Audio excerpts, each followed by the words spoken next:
Ya, shalom semuanya. Sepanjang bulan yang lalu kita belajar tentang the living selflessly. Bagaimana kita hidup mementingkan orang lain daripada diri kita. Dan kita belajar bagaimana kita ini hidup tanpa pamrih. Saya sedikit mengulangi 4 minggu, 5 minggu yang lalu.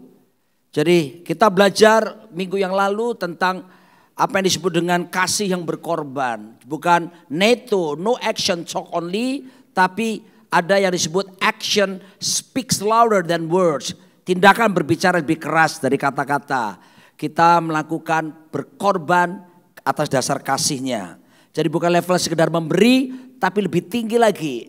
Ya, apa yang disebut berkorban. Lalu kemudian kita belajar bulan lalu tentang serving others. Yang disebut in love, mengasihi, melayani orang lain di dalam kasih. Kita juga belajar tentang putting others first. Bagaimana menempatkan orang lain lebih utama daripada kita. Gak gampang, tapi kita terus belajar untuk taat melakukan firman. Kita belajar bulan lalu tentang giving without expecting. Apa yang disebut in return. Kita memberi tanpa berharap akan ada balasan.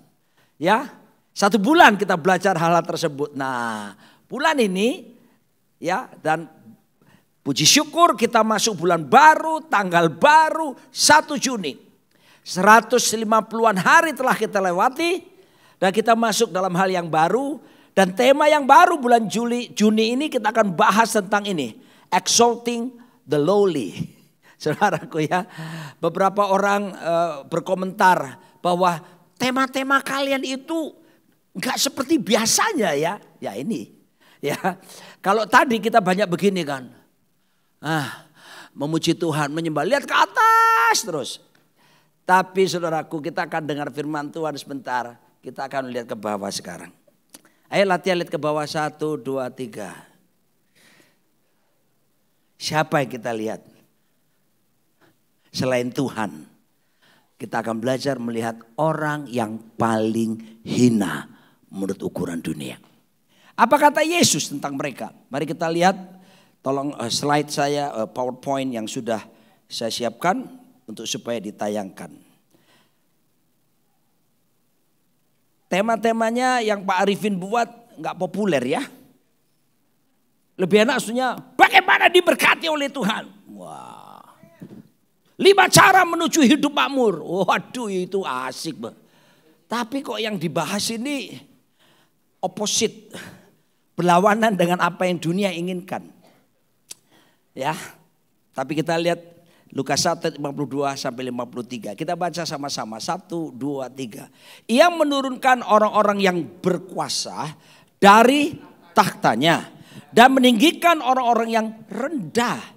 Ia melimpahkan segala yang baik kepada orang yang lapar. Dan menyuruh orang yang kaya pergi dengan tangan hampa. Saya percaya ayat-ayat ini jarang memang dibahas. Tapi kebenaran harus utuh, completely disampaikan.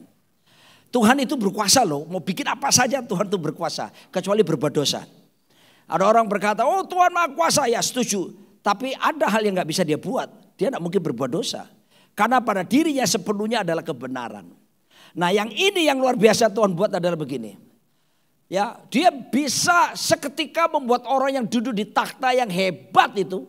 Yang ditakuti, dihormati. Yang memiliki banyak hal, segala hal. Bisa piung langsung direndahkan. Alkitab sudah banyak contoh. 1, Nebukadnezar. Waktu dia bersombong tentang kemampuannya, kekuasaannya. Tahu-tahu saudaraku Tuhan buat apa? Jadi kayak binatang. Seketika saudaraku keluar kuku-kuku panjang. Ya, lalu makan rumput. Bayangin manusia makan rumput. Betul-betul direndahkan sama sekali. Makanya sudahlah. Kita itu sebaiknya hidup jaga hati dengan segala kewaspadaan. Karena Alkitab bilang kesombongan itu awal dari kehancuran. Tinggi hati mendahului kehancuran. Tapi orang yang rendah hati itu disayang Tuhan dan ditinggikan. Lebih baik ditinggikan Tuhan daripada meninggikan diri. Kalau meninggikan diri jaminannya jatuh. Kalau ditinggikan Tuhan pasti dimuliakan. Saudaraku, tapi juga ada contoh yang lain. Siapa itu? Herodes. Satu kali dia berpidato, dia menunjukkan kekuasaannya. Wah, semua bilang, ini bukan suara manusia, ini suara Tuhan. Orang Surabaya bilang, dikampleng ambek Tuhan. Duyung dikampleng. Dikampleng itu ditampar sama Tuhan. Pak, mati. Mati langsung saudaraku. Dan kita akan melihat sekarang bagaimana Tuhan pun berkuasa meninggikan orang-orang yang gak dianggap oleh dunia. Satu kali ada seorang pemuda yang biasa menjaga kambing domba. Kambing dombanya pun gak banyak. Sampai kakak-kakaknya bilang, cuma 2-3 ekor. Siapa dia saudaraku? David. David ini saudaraku ketika pemilihan Raja Israel untuk menggantikan si Saul. Nabi yang berkapasitas besar. Ya, kalau saudara belajar teologi perjanjian lama atau perjanjian baru. Ini Samuel dikategorikan sebagai nabi besar di perjanjian lama. Saudara harus tahu. Nabi besar ini aja bisa terkesima dengan penampilan luar. Ya, sebelum itu bapaknya Daud sendiri manggil kakak-kakaknya yang memang penampilannya keren, tinggi, besar, ganteng, gagah, penuh karisma. Ini cocok ini jadi Raja Israel. Yang kecil, yang coba bau kambing domba, lu tetap jaga sana ya. Begitu dipilih saudaraku satu-satu. Tuhan bilang lewat Samuel dalam hati, bukan dia, ganti. Bukan dia, ganti, bukan dia. Sampai akhirnya tanya, anakmu cuma ini semuanya? Masih ada satu sih yang saya sisakan. Ngapain? Lagi pelihara tapi dia bau. Aduh gak banyak kemampuan. Panggil ke sini. Kita bilang pipinya kemerah-merahan karena sering kena sinar matahari kan. Dan Tuhan bilang inilah dia. Saya yakin hari itu, tidak ditulis di Alkitab. Samuel tuh kayak dicelikkan. Oke. Kau bukan Tuhan yang melihat rupa. Kau bukan Tuhan yang memandang harta. Hati hamba yang selalu kau cari.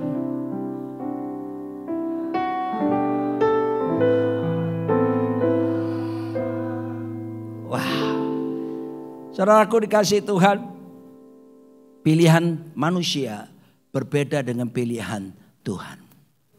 Satu kali saya ditegur oleh Roh Kudus ketika saya mengembalakan di Kota Mataram, Pulau Lombok. Sekian puluh tahun yang lalu. Satu kali dia tegurnya nggak ngomong gini, aku buat kau sakit, bak, enggak. Tegurnya lembut di hati saya, tapi kayak ditampar saya, bak. Begini ceritanya. Satu kali ada jemaat yang nggak mampu datang ke rumah saya. Ketika bertamu ke rumah saya terima dong. Tapi saya kok kepingin dia cepat pulang. Jadi ada di hati saya, udah gak usah lama-lama. Jadi saya buat pembicaraan itu seperti sekak dia supaya dia gak ngomong lagi gitu loh. Kan ada caranya ya kita ngomong, oh gitu, oke ya, oke. Nah, kita kan gitu kan.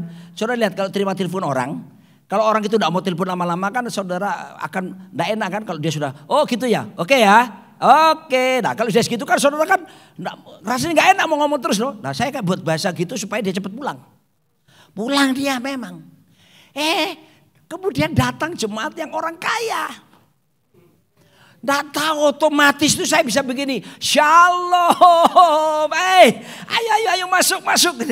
Saya mulai berpikir untuk memberitakan isi saya. Ambil kue, sajikan yang terbaik. Waktu saya bersikap begitu saudaraku, tiba-tiba di batin saya. Kamu membedakan orang. Waduh saudaraku. Saya masih bisa senyum di depan orang kaya tuh. Tapi saya sudah enak di hati. Ya Tuhan tolong saya. Begitu orangnya pulang. Saya pergi ke kamar. Saya berlutut minta ampun sama Tuhan. Sejak hari itu Tuhan ngajari saya. Jangan mencoba untuk melihat seseorang dari penampilannya. Sebab penampilan itu menipu saudaraku. Saya dengan istri saya ya terus terang aja ya. Kita berdua ini sekarang lagi... Tapi saudara jangan salah melihat bahwa saya tidak rohani gitu ya. Tetap jaga hubungan dengan Tuhan. Kita sesekali nonton film drakor, drama Korea. Ya, mulai dari drama percintaan sampai drama misteri, detektif, ya, dan kayak ya sejenis begitu. Tapi ingat ya, setelah doa pagi, nyembah Tuhan, baca Alkitab, lakukan tugas pelayanan sepanjang hari dari terbit matahari pagi-pagi sampai pada masuknya malam-malam. Bukan cuma sore-sore, malam-malam saya pulang. Biasa berangkat pagi, pulang malam. Pagi, pulang malam. Nah malamnya itu, kita itu berdua suka baring-baring di tempat tidur. Terus melihatlah si drakor tadi. Kita berdua ini kerjaannya nonton drakor selain menikmati adegan filmnya, ceritanya. Kita menilai, ini operasi enggak ya? Sebab kita lihat, ya kan ini kok hidungnya mancung sekali ya. Kayak cowok, saya lupa namanya, yang main film Korea yang Escape. Terus Taxi Driver. Siapa namanya? Kamu biasa ya, kamu pinter bukan cuma tahu Alkitab tapi juga nama-nama artis Korea. Saudaraku, istri saya bilang operasi hidungnya. Nanti kalau jangan ketemu si Song Hye Kyo, saya bilang sama istri saya, asli ini. Kelihatannya, istri saya bilang, oh asli. Dan kita mulai mencari tahu, ya, menduga-duga. Ya, kalau Cik Juli ini kelihatannya dia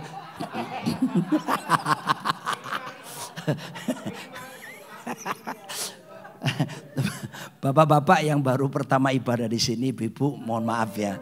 Disinilah gereja di mana pengkhotbah-khotbah disautin jemaat. Ya, memang gereja ini GBI Rock, Jakarta Rock Center, tapi sebetulnya ada nama lain, agak lain. Gitu. Nah, saudara, mari kita belajar sekarang bagaimana Yesus melihat yang seringkali kita tidak mau melihatnya padahal ini keharusan. Bagaimana kita bisa apa yang disebut dengan exalting the lowly? Yang pertama, valuing the least among us. Next, mari kita menghargai yang terkecil di antara kita. Belajar mulai sekarang hargai orang-orang yang enggak dianggap. Bahkan Yesus katakan paling hina. Dalam Matius 25 dari ayat 35 dan seterusnya. Di situ ada kisah gimana Yesus bilang begini. Ketika aku lapar kamu kasih aku makan. Ketika aku haus kamu kasih aku minum. Ketika aku telanjang kamu kasih aku pakaian. Ketika aku dalam penjara kamu melawat aku, mengunjungi aku. Dan seterusnya. Muridnya bertanya gini, kapan kami melihat engkau lapar? Kapan kami melihat engkau telanjang? Kapan kami melihat engkau di penjara? Yang mengejutkan Yesus bilang begini, kalau kamu melakukannya kepada saudaraku yang paling hina ini, yaitu siapa tadi? Orang yang kelaparan, orang yang terpenjara, orang yang sakit, orang yang... Kalau kamu melihat orang yang paling hina ini, kamu melakukannya pula untuk aku. So, coba seolah-olah yang ya kalau pakai kacamata, tolong dibuka kacamatanya. Yang nggak pakai kacamata, pura-pura pakai kacamata. Lepaskan. 1, 2, 3. Udah ya, agak buram saya lihat saudara jadi ini dilepas. Sekarang kita pakai kacamata yang baru. Kacamata seperti Yesus.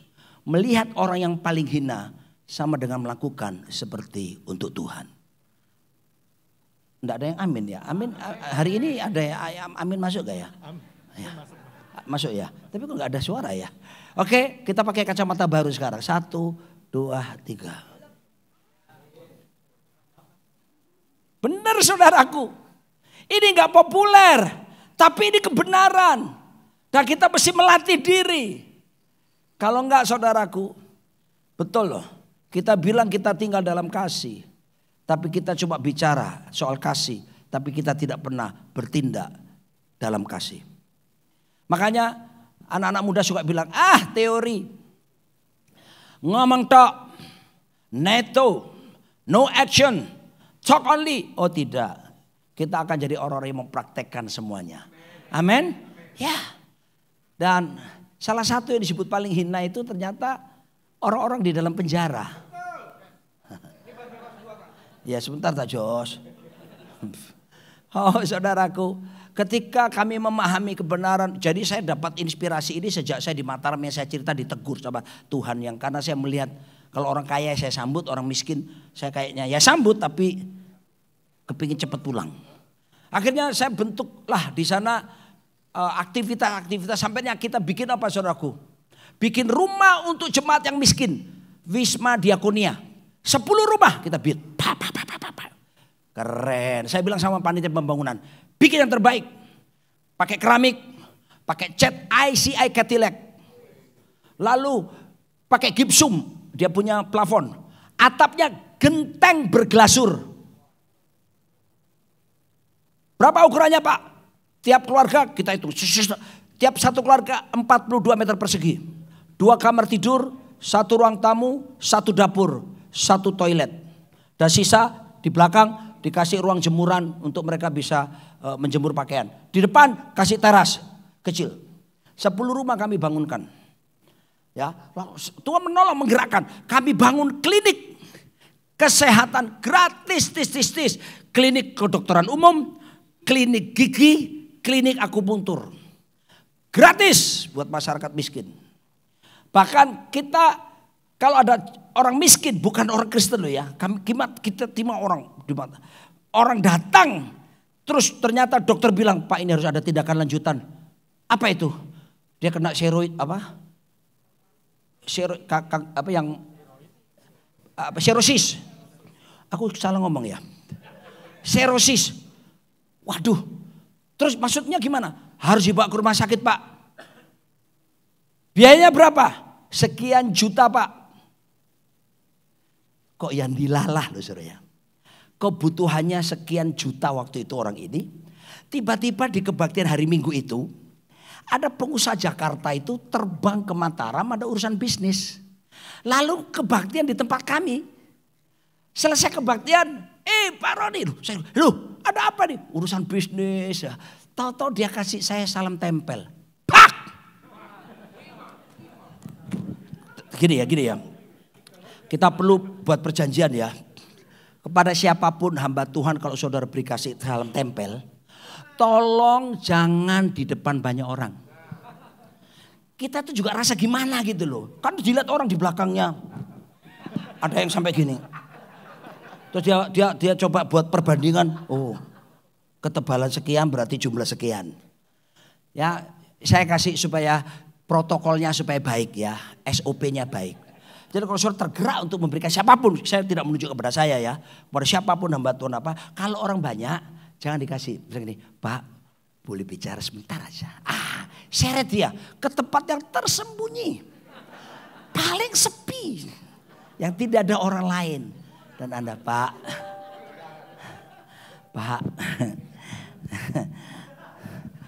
Roh Kudus katakan, terserahlah alasan apa saja, lalu saudara. Nah bagi saudara yang hamba-hamba Tuhan di sini yang seperti saya yang terima itu, saudaraku tolong jangan terima kasih, jangan. SOP-nya adalah aduh kok repot-repot, itu harus diucapkan bertambah. Ya, aduh kok repot-repot gitu ya. Tapi saudaraku hargai pemberiannya. Ya, terus saudara harus terima pelan-pelan. Ya. Terus saudara ucapkan berkat sama dia. Silakan, ya, tapi gak usah panjang-panjang. Gak usah, mari saya doakan kamu. Gak usah. Ya, nanti saudara dinilai mendoakan orang karena amplopnya. Jadi kiranya Tuhan memberkati engkau berlimpah-limpah. Tapi mungkin gak perlu nyanyi ya. Kiranya engkau memberkati kamu berlimpah-limpah. Saya pikir gak perlu nyanyi seperti itu juga ya. Pokoknya terima aja. Atau cara kedua, caranya Ibu Juli. Aduh, kok jadi enak. Nah itu caranya dia. Astaga, satu kali dia sering kali ngajak saya makan kan. Wah, ya udah sesekali kami ya nggak enak juga kan dibayar terus kan. Kita bayarin dia. Dia bilang gini, aduh Pak Roni kok jadi enak. Nah itu bagus, menginspirasi saya. Saudara gini loh.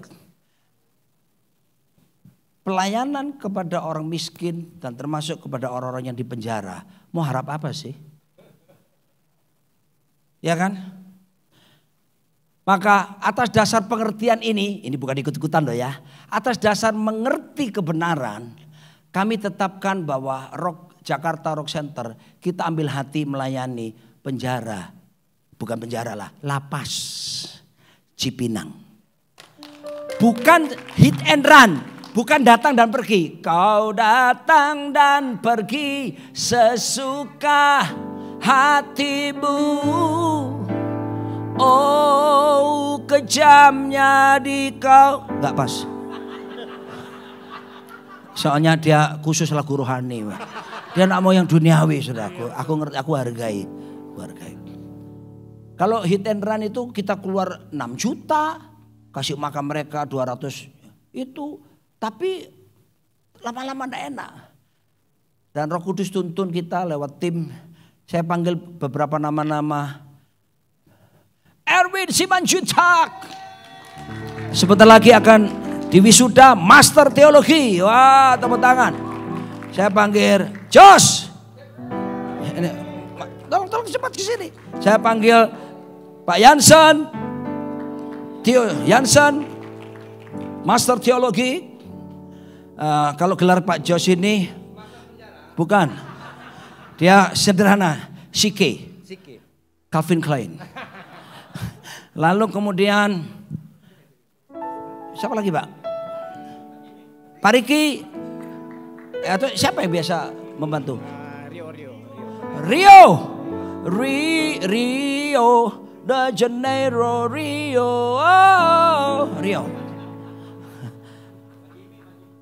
Rio, Kaisar Rio Kolondam. Eben Haeser, tolong ke sini. Cepetan. Cepetan, saya harap kalau dipanggil itu, gitu jangan.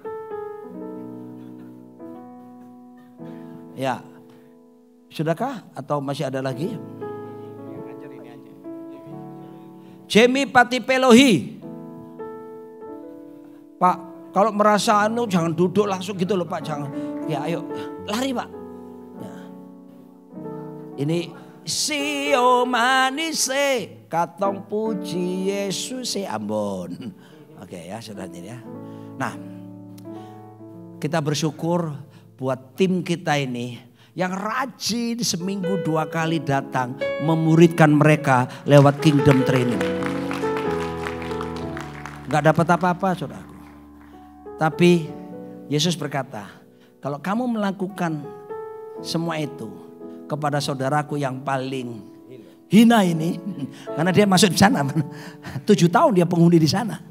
S2 Pak, master juga. Ya 2 kali masuknya ke sana S2. Astaga.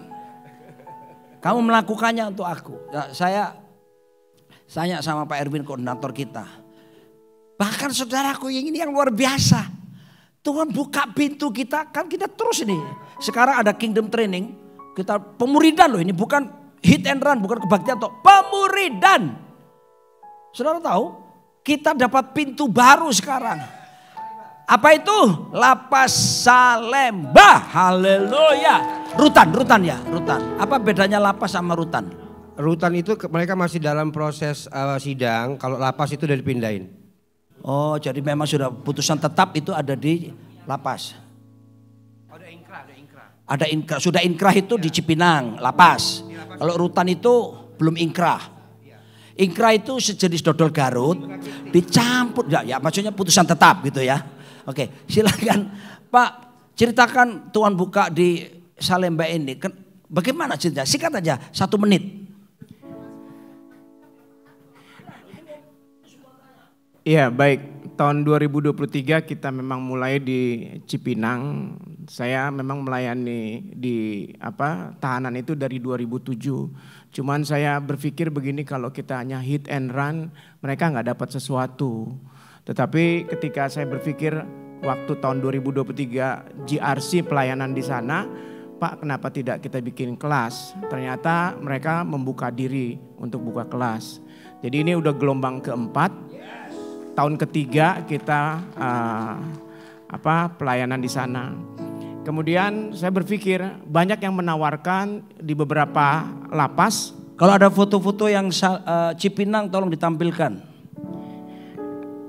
Nah ini kelas terakhir buku Sun ya. Pak Jansen yang mengajar, ini ada Cipinang. Kemudian ketika saya berdoa, Tuhan ada yang menawarkan di beberapa lapas dan termasuk juga di Rutan Salemba. Ya. Beberapa kali kita coba untuk datang ke sana. Ada ceweknya itu, tahanan wanita satu-satunya. Hah? Kok ada tahanan wanita itu? Istrinya beliau, saudara ya. Istri yang tengah ini ketua tampingnya ini. Max. Tampi itu apa? Pendamping tahanan. Iya. Jadi mereka ada ada petugas di sana. Itu ada Pak Riki Nababan. Ada petugas di sana dan baru dilantik, kemudian mereka minta supaya ada pembinaan secara intensif dan sekolah teologi. Ya. Jadi kita ya doakan saja bulan Juni kita atau Juli kita sudah buka kelas di sana. Yes. Nah buka kelasnya itu di gereja tadi. Jadi kami akan lakukannya siang hari ya kalau. Ini Salemba ya yang ini ya. Ini Salemba, ini ketua pembinanya Pak Joshua orang Batak juga nih. Oh oke. Jadi ada komunikasi. Jadi saya berharap bahwa GRC ini akan menjadi role model untuk pelayanan gereja yang lain juga. Ya. Dan Pak, kita juga diberi untuk pelayanan hari Minggu untuk 1 tahun ke depan. Di Rutan Salemba, Pak. Yes. Segala pujian bagi Tuhan. Terima kasih Pak Erwin dan tim. Sekarang saya tanya yang lain. Pak Jansen, Anda pelayanan ke sana. Kenapa? Kenapa Anda mau tuh kenapa? Ya karena ini kan merupakan mandatnya Tuhan Yesus dan juga hatinya Tuhan gitu.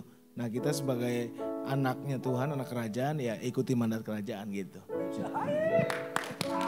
Sangat rohani, bagus sekali. Nah mewakili yang pernah merasakan 7 tahun.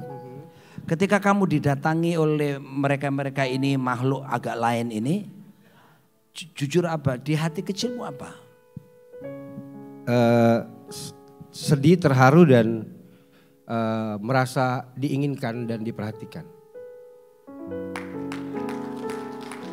Dan itu ada teman-teman saya 2 baru bebas nih. Udah lama ya, maksudnya baru datang ke sini kan. Ketua Komsel di sana itu Pak Budi sama baru lulus juga ya. S3 dia S4 ya. Ya dan akhirnya pelayanan dari JRC terus kita ngajar dan aku sudah berkomitmen dalam hati sebenarnya, tapi ini sekali diungkapkan, udah tahu bahwa panggilan aku adalah melayani mereka di dalam. Gitu jadi ini gelang ini masih kita pegang juga, ini Horizon House of Rising Sun, ini yang dikasih tahu sama Pak Arifin dulu bahwa kamu akan melayani orang-orang yang terbuang. Kenapa saya panggil, semoga ini menginspirasi yang lainnya. Kita sering berkata, Tuhan pakai aku. Pakai aku.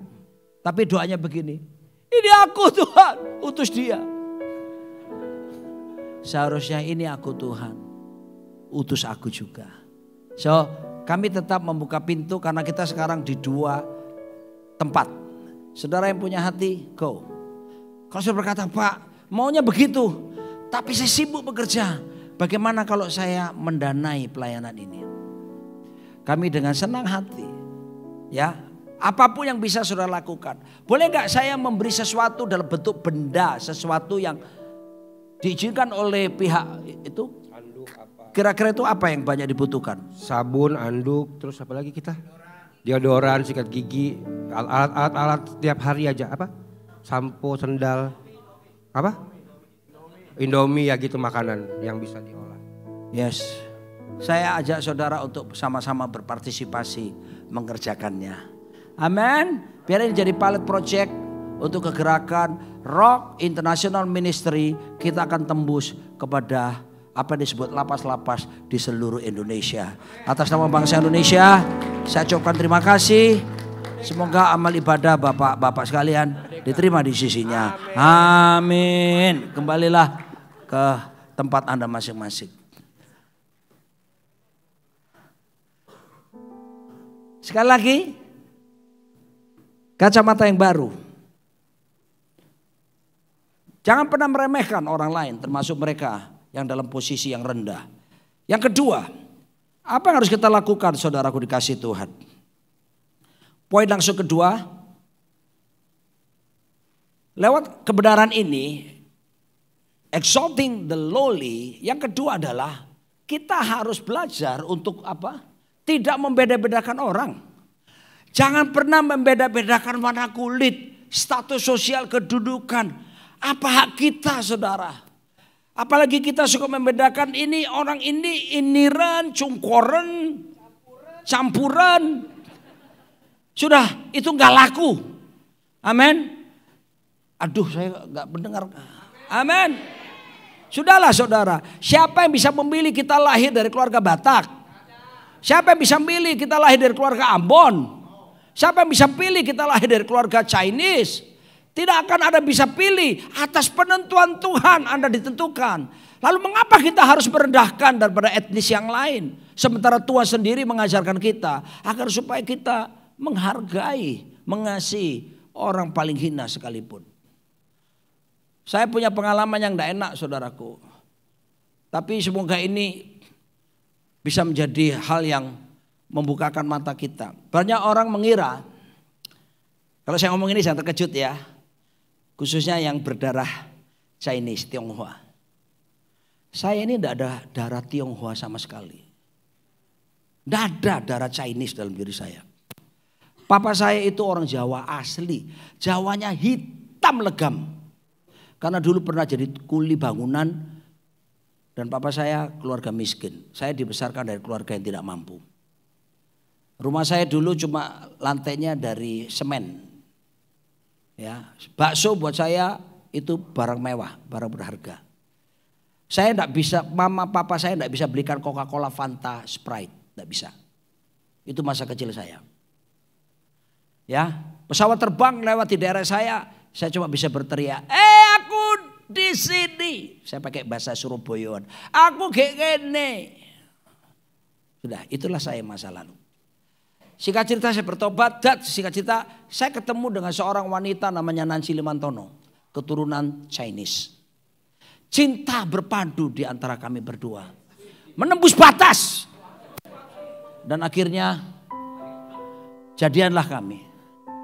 Beberapa bulan setelah kami jadian, banyak yang kaget ya kalau saya bukan keturunan Chinese ya.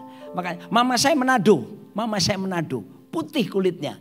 Jadi papa saya Jawa, mama saya Manado. Makanya saya kayak Yahudi ya. Terserah saya dong. Orang kira saya Chinese kan, berketemu saya ko. Orang banyak panggil gitu. Nancy juga begitu, mengira saya Chinese. Diterimalah cinta saya. Begitu sekian bulan ketahuanlah aku bukan keturunan berdarah Chinese. Tapi sudah kandung cinta, mau apa saudaraku? Kekuatan cinta. Sudah dia tidak berdaya untuk bisa berkata, sayang karena kamu ternyata bukan Chinese, selamat tinggal. Enggak, dia tidak bisa apa-apa. Sebab telah ku ambil hatinya. Papa mamanya baru tahu, berubah sikap. Langsung saudaraku, saya ditolak. Tadinya diterima. Bahkan papanya taekwondo dan 2. Orang Chinese tapi pelatih tentara. Kasih tahu sama si Kinoi itu ya, saya dipanggil Kinoi. Saya tahu Kinoi itu adiknya Unyil. Kasih tahu sama Kinoi, jangan harap datang sini, tak banting. Jadi Maaf ya, ini bahasa Surabaya kasar. Tak encok. Encok tuh gini. Dipegang, dibalik badannya, kaki dipegang, lalu kepalanya di bawah digini-ginikan. Itu encok. Saya digitukan saudaraku. Mamanya tiba-tiba gak suka. Kok cicinya, adiknya, pembantunya, anjingnya juga. Saudara, gini loh, apa salah dengan saya? Kok sampai saya begitu tahu bukan Chinese berubah gitu loh. Gini loh, saya beritahu ya, terus terang ya, itu roh Fir'aun.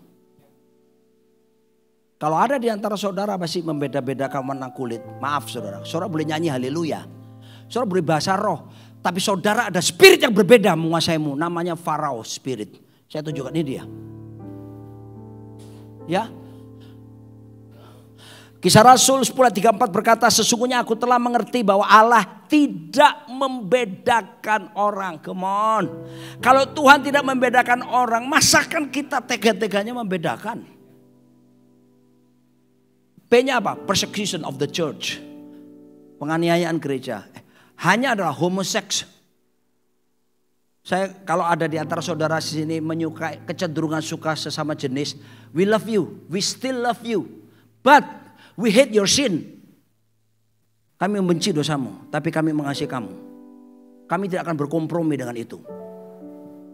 Sebab Alkitab mengatakan itu kekejian di hadapan Tuhan.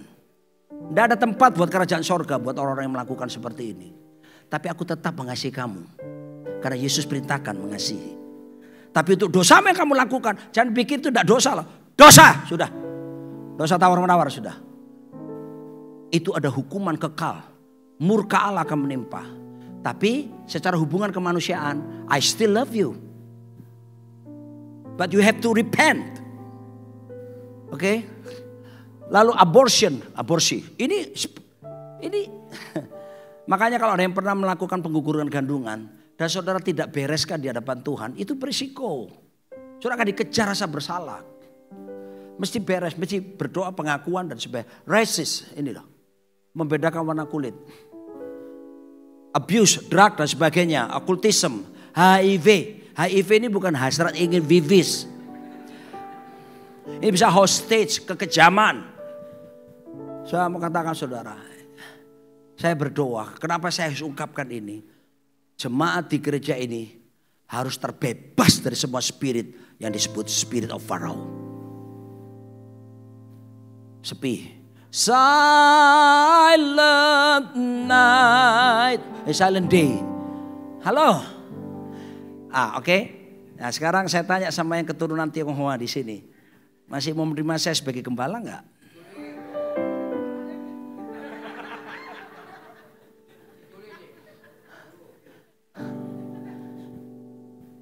Ya.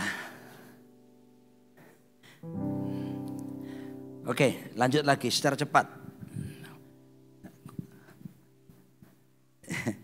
Terus terang ya, saya sharingkan ini nggak kayak biasanya yang saya khotbah tentang praise and worship, doa atau apa kingdom saya bisa. Tapi ini karena memang saudaraku, kita ini berhadapan dengan sebuah fakta sehari-hari di mana kecenderungan kita itu memang meremehkan orang miskin. Kecenderungan kita itu bedain orang. Makanya ini secara spirit itu saya sedang harus dihadapi dengan sungguh-sungguh. 3, harus belajar menerima orang lain sebagai sesama manusia. Kita bisa bersimpati sama seseorang. Aduh kasihan ya dia dalam masalah. Tapi jangan berhenti di simpati saudara. Kalau ada orang meninggalkan kita, our sympathy. Oke, tapi lebih dalam dong, namanya empati. Mulai ngerti perasaan atau penderitaan orang lain. Seperti kita pakai sepatu orang itu yang sedang dalam penderitaan dan kesusahan. Nah, tapi ada hal yang lebih tinggi yang sebenarnya Yesus ajarkan. Bukan berhenti di empati. Apa yang disebut dengan compassion. Belas kasihan. Nah ini kalau sudah gini loh. Belas kasihan always take action. Pasti ada berbuat sesuatu. Kalau saudara cuma sampai di empati, saudara mengerti perasaan orang itu sudah which is good. Tapi kalau ketika saudara belas kasihan, saudara akan berbuat sesuatu. Paling tidak, saudara akan memberi sesuatu. Saudara kasih waktu, saudara kasih perhatian. Saudara mendoakan atau apapun. Ada sesuatu yang karya nyata yang saudara kerjakan buat orang itu. Dan kita perlu minta ini kepada Tuhan. Saudara tahu ketika Yesus berbelas kasihan kepada orang yang kusta dan sebagainya. Orang Israel waktu itu mengajarkan kalau ketemu orang kusta, katakan najis. Tidak boleh bersentuhan. Karena kalau kita bersentuhan dengan orang kusta, kita tidak tahir, kita ikut najis. Tapi apa yang Yesus lakukan saudaraku? Dia terobos segala budaya. Dan dia lakukan apa? Dia sentuh orang kusta. Sembuhlah engkau. Dan orang kusta itu pun sembuh. Dia mau menghancurkan segala pembeda-bedaan yang dibuat oleh manusia. Karena Matius 5 ayat 3 berkata begini. Saya ini satu kali ke toko buku Kristen di sebuah kota terbesar di Surabaya. Langganan saya, kalau saya pergi ke Surabaya, saya ke toko buku itu, saya bilang gini, carikan buku pujian penyembahan. 5 menit petugasnya bawa. Ini Pak Roni. Tak, saya tinggal pilih, tak ini. Kapan-kapan saya datang, carikan buku tentang doa. 5 menit, dia datang lagi setumpukan buku.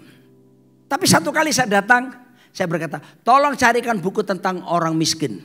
Ah, orang miskin? Ya, orang miskin. Kaget ya. Saya tunggu 5 menit, 10 menit, nggak muncul-muncul. Saya tanya kemana? Gudang Pak. 15 menit punya dia muncul. Saya pikir dia bawa setumpuk buku karena dia ke gudangnya. Dia hanya bawa satu buku tipis lagi. Saya ingat sampai sekarang, warna merah. Terbitan tahun 78. Saudara, rupanya bagi para penulis juga. Menulis buat cerita orang miskin itu karena kurang menarik ya. Kalau ada di sini yang terinspirasi dari apa yang saya sampaikan. Buat sesuatu saudaraku. Tulisanmu kah, lukisanmu kah, apapun talenta potensi. Angkat masalah ini saudara. Supaya kita belajar. Seperti Yesus yang menghargai mereka. Menerima orang hina sebagai sesama manusia. Dan yang terakhir tentunya adalah. Sebelum ini tolong next. Ya. Lukas 4 ayat 18. Begini ceritanya. Ucapan bahagia yang Yesus ajarkan waktu dia khotbah di bukit itu kan wow. Itu peristiwa hebat ya. Dia tampil di depan umum yang kali-kali pertama. Saudara tahu kata pertama waktu dia ngomong berbahagialah itu. Dia ngomongnya begini. Berbahagialah orang yang miskin di hadapan Allah. Karena mereka empunya kerajaan surga. Ya, makarios. Kebahagiaannya Tuhan yang dilimpahkan kepada seseorang. Kenapa disebut miskin? Begini ceritanya. Israel ini sudah terbiasa terjajah sejak zaman di Babylon.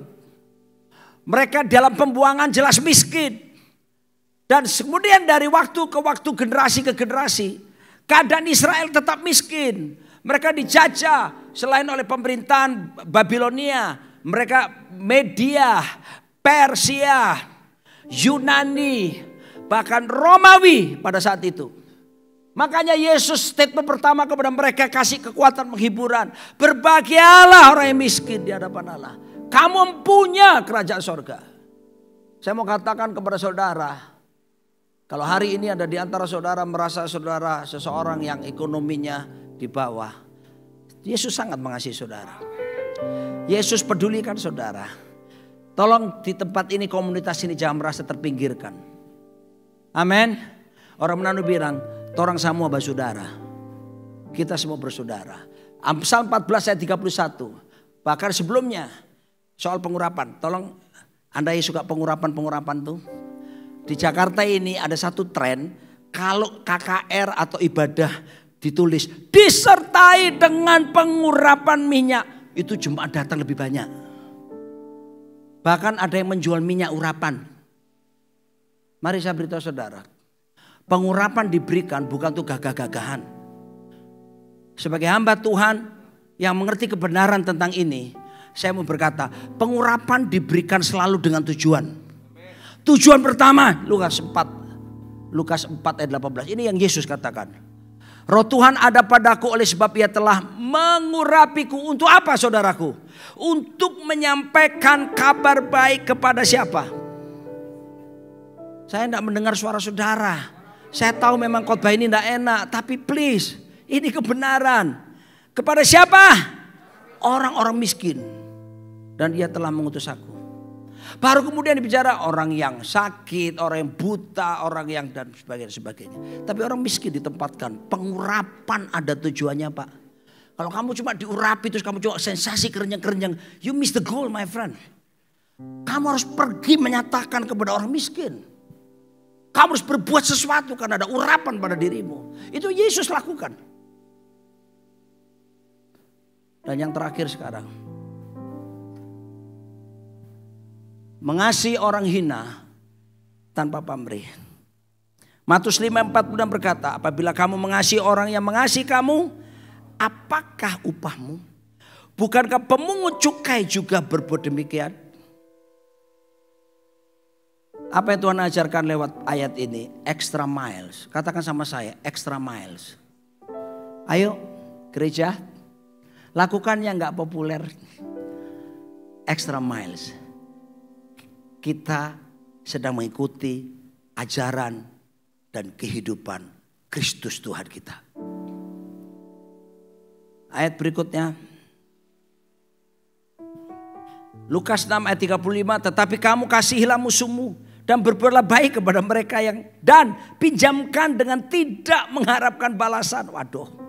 Maka upahmu akan besar dan kamu akan menjadi anak-anak Allah yang maha tinggi. Sebab ia baik terhadap orang-orang yang tidak tahu berterima kasih. Dan terhadap orang-orang jahat. Hendaklah kamu murah hati. Sama seperti Bapamu adalah murah hati. Bukankah Tuhan memberi hujan juga kepada orang yang berdosa? Bukankah Tuhan memberikan sinar matahari juga kepada orang yang miskin? Dia tidak pandang bulu. Mari kita belajar bersama-sama. Minta anugerah sama Tuhan. Dan saya harapkan bukan cuma dengar khotbah ya. Kita pulang kita praktekkan. Caranya gimana? Sederhana saja. Cari tahu tentang saudaramu sendiri. Cari tahu lingkungan yang Anda kenal, teman-temanmu mungkin. Yang hari-hari sedang dalam kesusahan. Buatlah sesuatu saudaraku. Yang disebut dengan extra miles. Dan ketika kamu melakukannya ini, gak perlu difoto, lalu masuk IG, lalu berkata, aku telah melakukan firman. Itu flexing Pak. No. Kita melakukan kepada orang yang paling hina ini. Kalau perlu udah ada orang lain yang tahu. Thank you buat para hamba-hamba Tuhan tadi yang sudah pergi ke lapas, ke rutan. Tidak cari apa-apa, malah keluar uang ya. Terima kasih banyak. Saya berdoa supaya semangat yang sama ditularkan kepada yang lainnya. Kami ada proyek buat orang-orang marginal di daerah apa itu namanya Fit? Kok jadi lupa saudaraku. Rawa Bebek, lalu di Banjarkanar Timur. Aduh, sudah di atas ini. Bas! Ini bukti saya masih ada. Kalau untuk orang miskin masih gampang lupa. Nah, saya udah datang ke sana beberapa kali. Saya langsung terjun kepada mereka. Saya bisa lupa namanya yang satu ini, Banjarkanal Timur. Cilincing, tapi yang di sananya mau dekat pantainya. Kalau Cilincingnya saya tahu. Marunda. Marunda yang Marunda kan gede. Duh kok saya lupa. Di situ saudaraku, orang-orang yang sangat tukang kumpul buka kulit kerang. Lalu ada satu pekerja kita, Sulisteta. Dia berkata, Pak Roni, boleh enggak saya melayani mereka? Saya hargai kamu. Ini orang sederhana. Saya bilang, apa yang harus kita lakukan? Kita mulai bimbingan belajar gratis. Jadi kita buat proyek bimbel di sana. Kasih anak-anak mereka ada sekolah. Kita kasih pelajaran gratis di beberapa titik lokasi. Saya pernah ajak David untuk melihat titik-titik lokasinya. Dan saudaraku dikasih Tuhan, proyek itu berjalan. Dan lihat, dari kecil-kecil tadi, akhirnya menjangkau orang tuanya. Sekarang telah berdiri perintisan gereja kita. Jakarta Garden City. Gara-gara melayani itu. Kemarin mereka suruh aku cari tempat, Pak. Puji Tuhan. Jangan remehkan orang sederhana loh. Kalau mereka berbuat-buat sesuatu lebih daripada kita. Saya buktikan ya. Kalau saudara kapan-kapan ikut saya melayani ke sana. Mereka itu saudaraku selain tukang itu. Sopir-sopir truk itu. Kemarin dapat ruko di Jakarta Garden City. Cari ruko yang termurah. Yang lain 130 juta, 120 juta, 140 juta. Kedapatan ruko yang memang agak di belakang enggak kelihatan. 100 juta per tahun. Pak Sulis bilang sama saya, Pak kita butuh uang sewa. Saya tanya di sini, uang kita berapa? Mereka nyebutkan nominal, enggak nyucuk. Saudara tahu enggak cucuk? Enggak nyampe uang kita.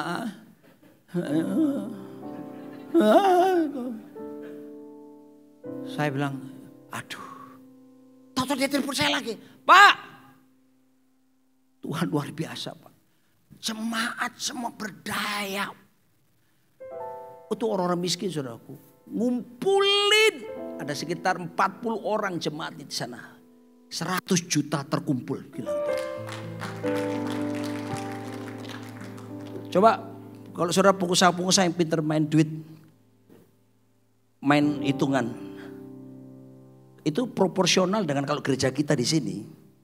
Itu biayanya sekitar 10 M. Dan ke atas. Tapi mereka bisa berdaya guna.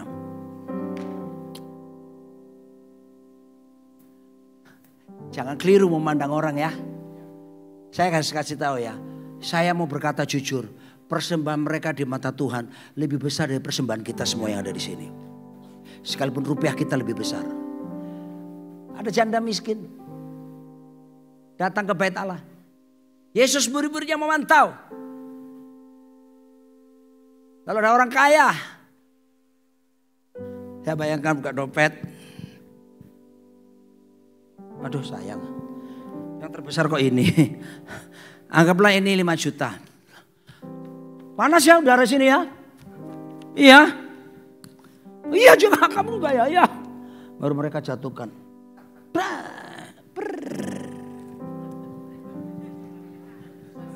Dilihat sama Jos terus. Lalu janda itu datang kan. Coba bawa 2 peser duit. Kleding. Kalau hari itu saya dan saudara di situ. Kita pasti gini, kasihan sekali ya. Buat apa uang itu? Tapi yang mendebarkan hati adalah waktu Yesus berkata. Janda miskin itu memberi jauh lebih banyak dari semua orang kaya tadi. Makanya jangan pernah memandang orang. Belajarlah melihat sesuatu seperti Kristus melihatnya. Selamat siang saudara. Tuhan Yesus memberkati Anda semua.